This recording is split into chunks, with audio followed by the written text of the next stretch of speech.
Hey guys, welcome back. It's me, Gimpy, and I'm here with a small video for you. This is probably going to be titled Field Commander Napoleon 1A instead of Part 2, because this one's just going to be a short addendum to what I screwed up.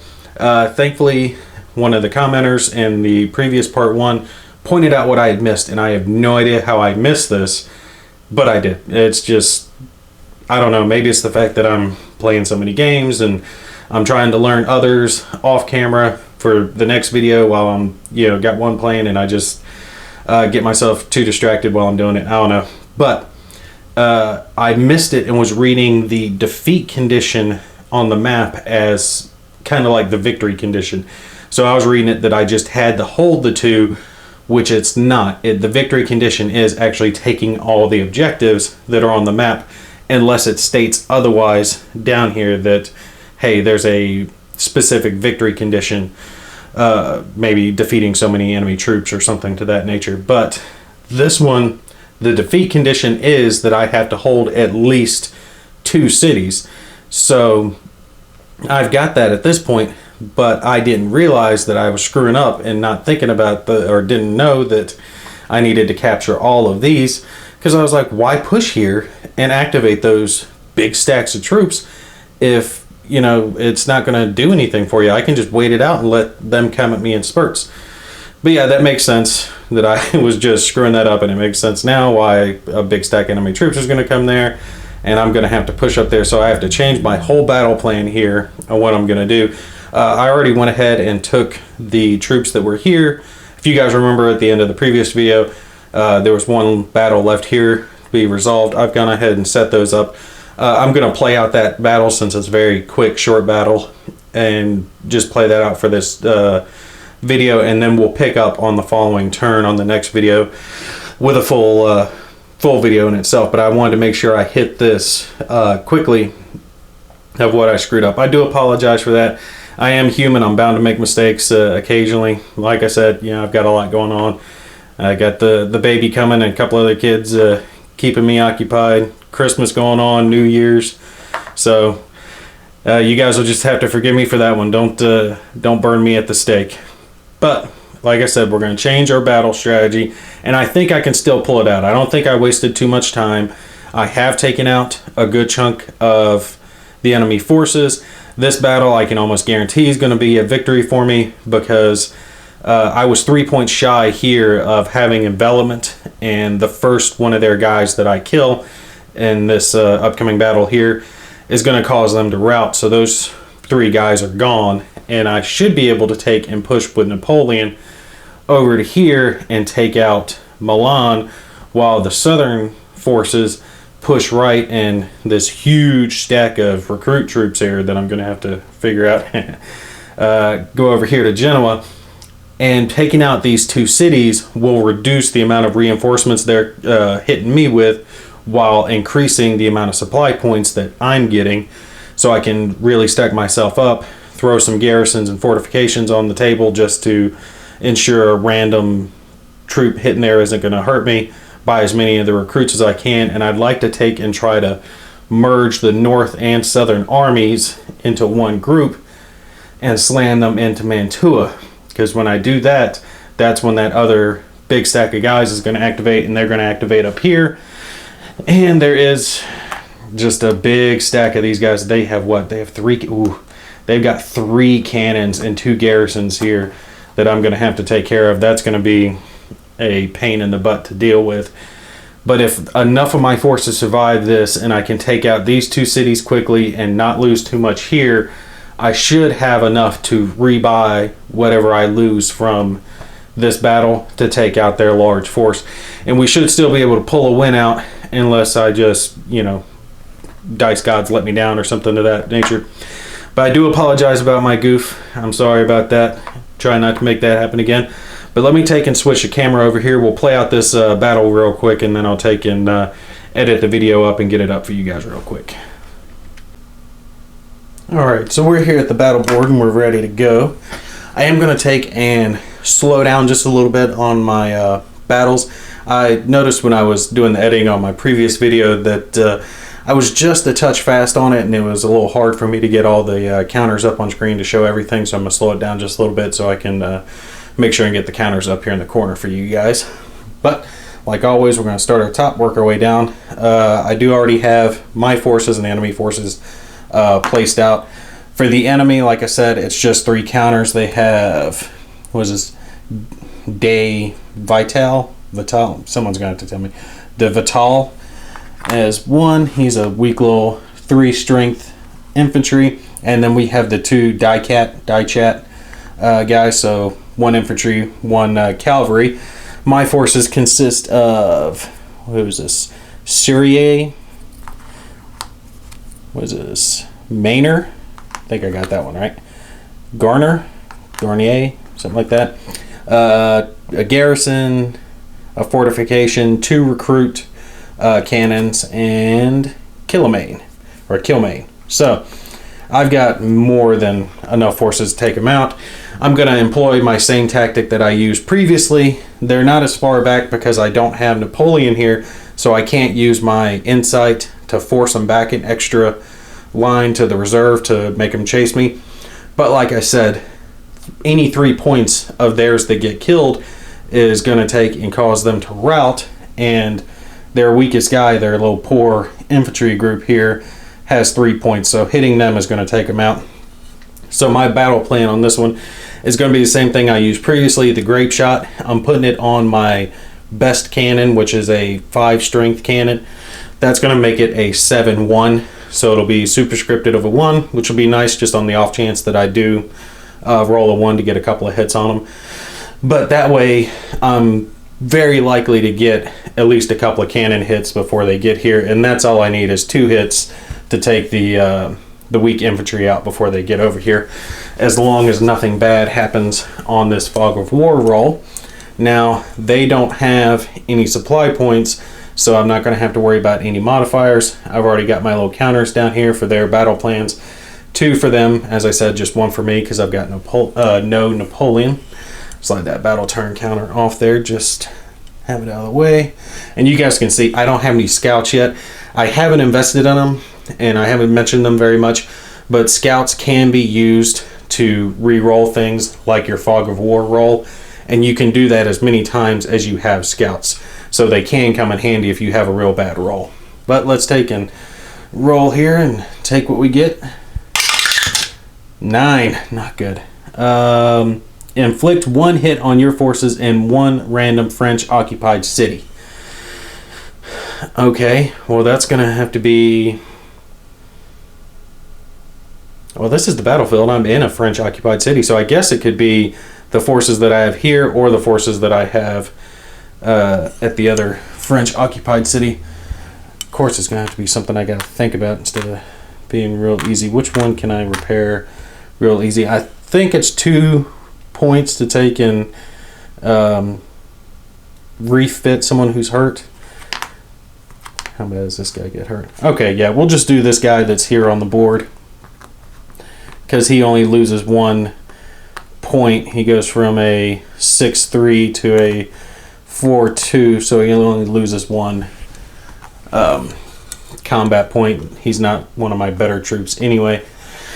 And I'll take and try not to let him get killed because I really don't want to have to take and buy him.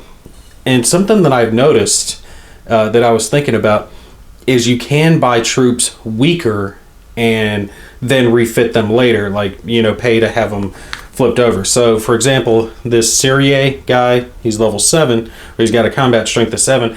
I would have to pay 7 points to purchase him outright, but his weaker side is a 4, so I could purchase him if he were killed for 4 points and then spend 2 points to flip him over. So it does appear that you can use that to get your units back cheaper, but you can't take and upgrade them back to full strength in the same turn that you purchase them. So you can space it out and save yourself some supply points, but if you need the strong troops right now, you've got to pay for it up front. Okay, so we got that, and 9 is 3 battle turns. Should be more than enough for me to get them routed. And where are we at here? We've done that. Battle plans, got it. I'm not buying any. No insight. Place the French forces, place the enemy forces, we're all good. No insight. I've already got my battle plan. Now we got to draw and activate our... Look at that. It's called... See, look at this. I'm not paying attention. I got my dead enemy forces in my battle plan bowl. I got to get a couple of different bowls so I can tell the difference between the two of them. Maybe I'll just use a coffee cup for one and a bowl for the other. Alright, so let's draw a couple of battle plans here. Hopefully it's nothing that's going to mess us up too bad. Okay, wedge and wedge. So I guess they're going to take a wedge. Let's see here. How is that going to affect them? A wedge is column, advance, attack at a +2/2, but that's not going to matter because they don't. They're not going to be in range, but they will advance. And this is I gave it both to die chat since they're both line, and this Divatali or whatever it is poor. So advance, no attack because he's out of range, and if he's at 0 to 1 range, he'll go to line. So he's not going to go to line. He'll also advance, no attack, no line, and he's going to use the generic advance order that they have. Now we're going to go to my guys. I'm not going to be able to get any attacks in because they're out of range for my infantry, but I can get some cannon shots in, and I've got 3 cannons. We'll start with my good cannon here, my 7 or under cannon. Hopefully I can take and get a good hit in here right now. 2, that is a hit. Oh, look at that, 1 away from killing this guy outright. Okay, now I've got 2 shots left. Any one of these, 4 or under, he's dead, and they're routing. So that'll be a nice quick battle.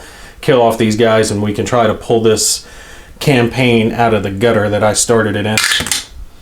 That's a 6, so nope. Alright, come on, cannon. You're our last chance. Hopefully this hits, otherwise I run the chance of losing one of my guys. Come on. 10. No. Bad dice. See, this is what I'm talking about. I would have liked that to hit so we could just have a quick little turn here. But nope, we're going to have to take and going back on through this. So I'm going to leave my great shot there, and I'll draw a couple more for these guys here real quick. Here's 1 and 2. Okay, so see, this is forward and wedge. Okay, this is bad. This is bad, bad, bad, bad, bad. I run the chance of getting hurt real bad here. Okay, we'll give him forward and him wedge, because that's not going to hurt me as bad. Alright, so if column, no roll, so he's going to advance. And line, and then attack. So, come on, no whammy, no whammy, no whammy. Ah, look at me throwing the dice over here. Come on, no whammy. 8, that's a miss. Okay, we can deal with that. Now this one is the one that I'm worried about because he's in wedge, column, advance, attack at a +2/2, 0 to 1 line. So he's going to go line, and he's going to be attacking at a 7/2. This is bad. This is bad. Come on. 8 or more. One more time. 4. Okay, so that's 1 hit. I am losing my infantry. If I had had that 1 hit, that would have made the difference for me. Okay, but with all this firing into him, I'm not overly worried about it. 1, 2. He is still 2 spaces away. He's not 0 to 1, so he can't do a combat or a retreat. He's just going to have to do his advance order, which will leave him there. Start with my cannons again. Start with the 7 or under. Come on, let's blast these boys.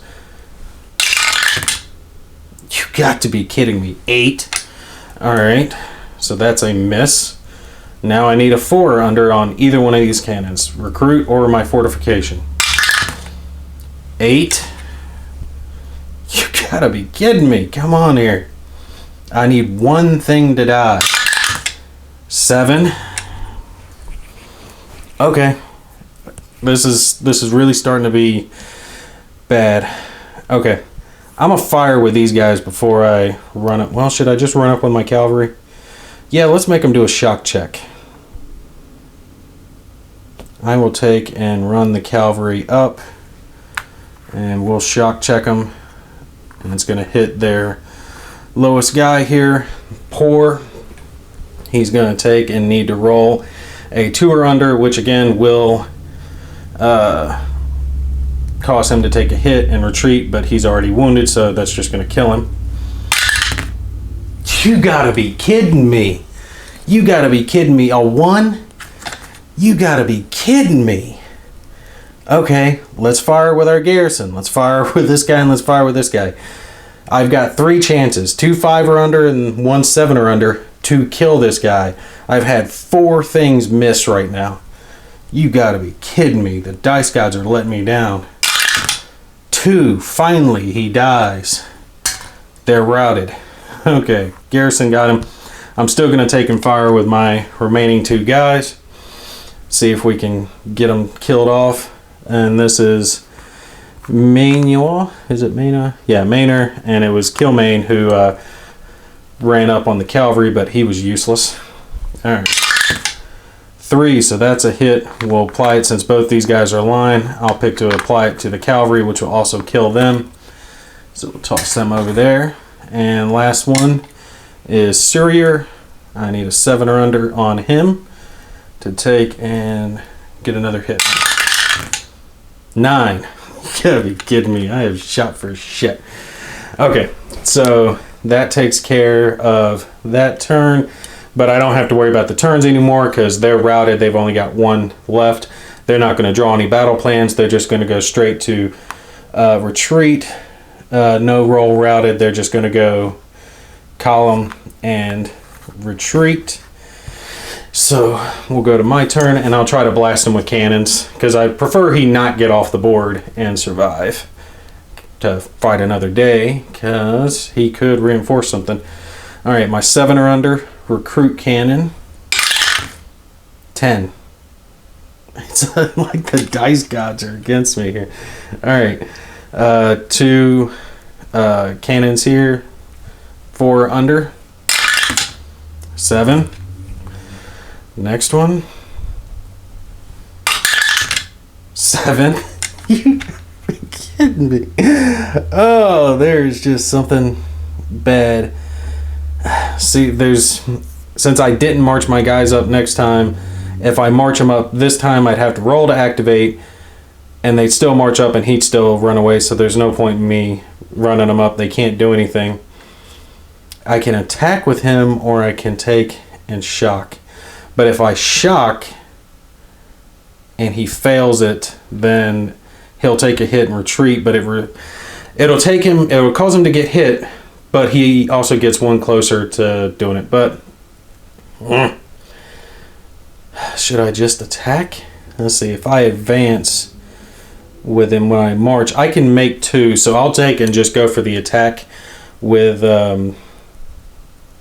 my cavalry. Well, to activate him, since he's in column, I'm going to have to take and roll a 7 or under, and my dice have been letting me the hell down. Well, I've been rolling a lot of 7s. All right, we're going to risk it. We're going to roll a 7 or under to try to activate him, to try to fire while he's in column, and then see if we can get an attack in. And 10. There you go. I swear, man. Okay, so he's going to retreat again. Back to my cannons, see if I can get him. He's just going to make it off the board. Now it would be great for me to get a 1 and just kill him. All right, recruit cannon, 7 or under. My improved one with a grape shot. 1! There it is, finally. Dice gods have been letting me down. This was supposed to be just a quick little battle, and I lost a troop on it. Oh, that hurt. All right, so he's killed. The rest of my troops are going to go back to the board, and I'm just going to go ahead and cut the video here so it doesn't get too long. Like I said, I just wanted to take and make this one real quick to let you guys know what I goofed on, and we will pick up again on the next turn with attempting to take all of the objectives instead of just hanging back and seeing what happens. You guys take care. I'll see you in the next one.